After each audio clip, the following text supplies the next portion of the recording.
¿Cómo vivir sin miedo?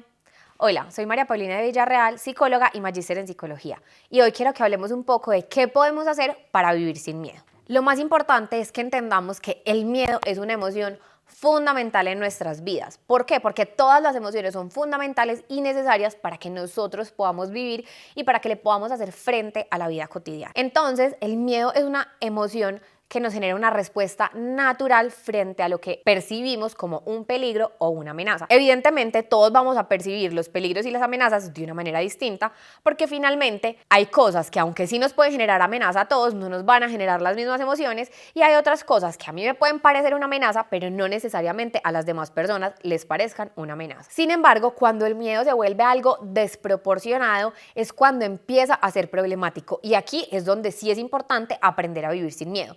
Porque imagínate donde el miedo lo erradicáramos al 100%, ¿qué pasaría? No le tendríamos, por ejemplo, temor a lanzarnos de un paracaídas con el cerrado o salir a toda en una carretera y no tendríamos ciertas precauciones. Entonces miren que el miedo sí puede ser nuestro amigo cuando está en intensidades bajas, pero cuando el miedo, por el contrario, es supremamente grande, se va a volver nuestro enemigo. Ejemplo, cuando le tengo demasiado temor a hablar en público, pero mi trabajo hace que yo tenga que exponerle cosas a mis jefes y a mis compañeros. Si no lo hago, probablemente voy a perder el trabajo. Aquí es una situación donde el miedo puede volverse tu enemigo. Entonces, lo primero que tenemos que entender es el origen del miedo, es decir, de dónde viene ese temor. En ocasiones, por ejemplo, los miedos pueden ser instintivos, por ejemplo, el miedo a las alturas y a los ruidos fuertes, pero también los miedos pueden ser aprendidos, que ahí es donde vienen de experiencias negativas previas y empiezan a desarrollarse y a perdurar en el tiempo. Por ejemplo, si yo toda mi vida he sido capaz de hablar en público y me va muy bien,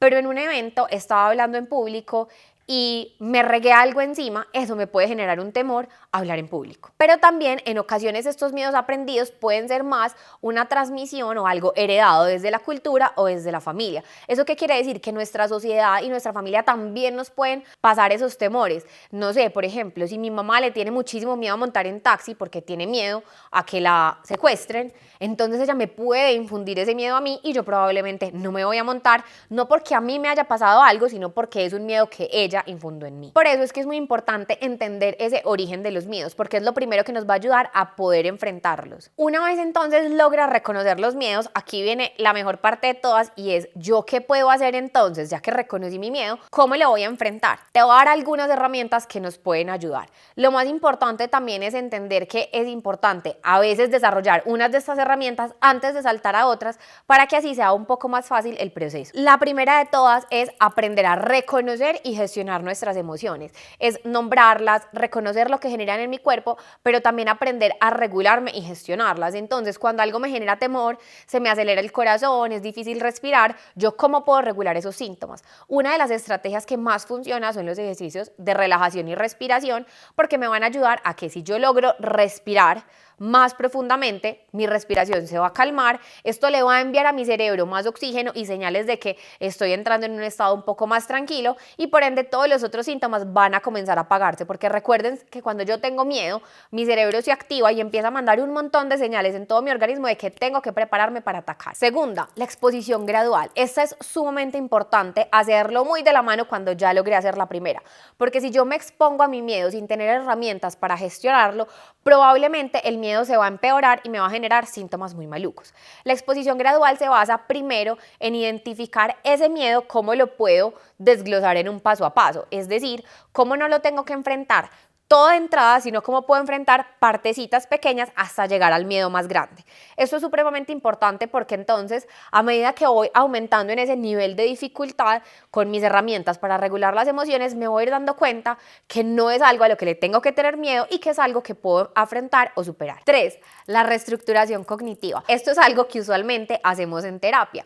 Lo que empezamos a buscar con la reestructuración cognitiva es que cuando una emoción llega, usualmente viene acompañada de un pensamiento o más bien precedida de un pensamiento. Entonces empezamos a identificar esos pensamientos para ponerlos a prueba, porque muchas veces esas ideas que tenemos en la cabeza son solo eso, pensamientos, pero no tienen evidencia en la realidad o no son hechos de la vida real y por ende llega el miedo cuando nos pegamos a ellos. Lo que buscamos entonces es empezar a aterrizarlos hacia la realidad con preguntas como ¿qué evidencia tengo de que esa idea es verdad?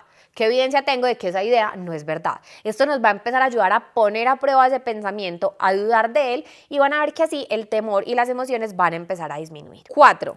Mindfulness. Estas estrategias realmente funcionan un montón porque lo que usualmente suele pasar con el miedo, especialmente cuando está en niveles muy altos, es que me estoy anticipando e imaginándome un montón de escenarios posibles. El mindfulness lo que nos ayuda es aterrizarnos en el aquí y en el ahora, a vivir en el presente lo que está pasando, porque si somos muy específicos, el pasado no lo podemos cambiar y el futuro no lo podemos controlar. Lo único en lo que podemos intervenir es en el presente. Las estrategias de mindfulness lo que buscan es eso, es enfocar mi atención en el momento que estoy viviendo y esa pregunta te puede ayudar a bajar esos temores. En ese momento, ¿qué es lo que estoy viviendo y qué es lo que está realmente pasando? Eso nos ayuda a aterrizarnos. 5. Construir resiliencia emocional. Eso significa tener esa capacidad de recuperarnos de los eventos negativos, de hacerles frente desde otro lugar, de entender que sí, fue un evento que me generó temor, que me generó malestar, pero que igual puedo continuar y puedo seguir haciéndole frente con las herramientas que voy construyendo. Lo que nos puede ayudar a construir esa resiliencia,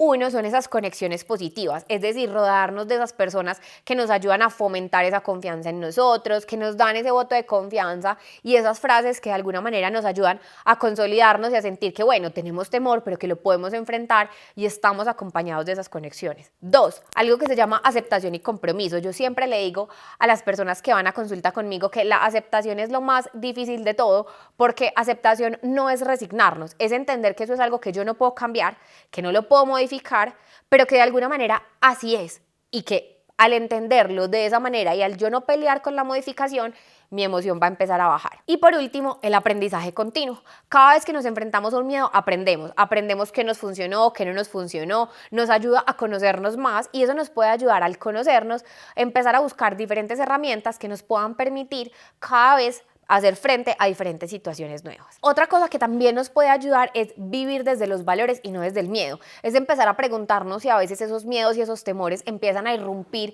en nuestros valores y empezar a ver qué pesa más, el temor que siento o esos valores hacia los cuales estoy construyendo. También es muy importante que entendamos que el miedo nos va a acompañar, porque acuérdense que el miedo es necesario e importante en nuestras vidas.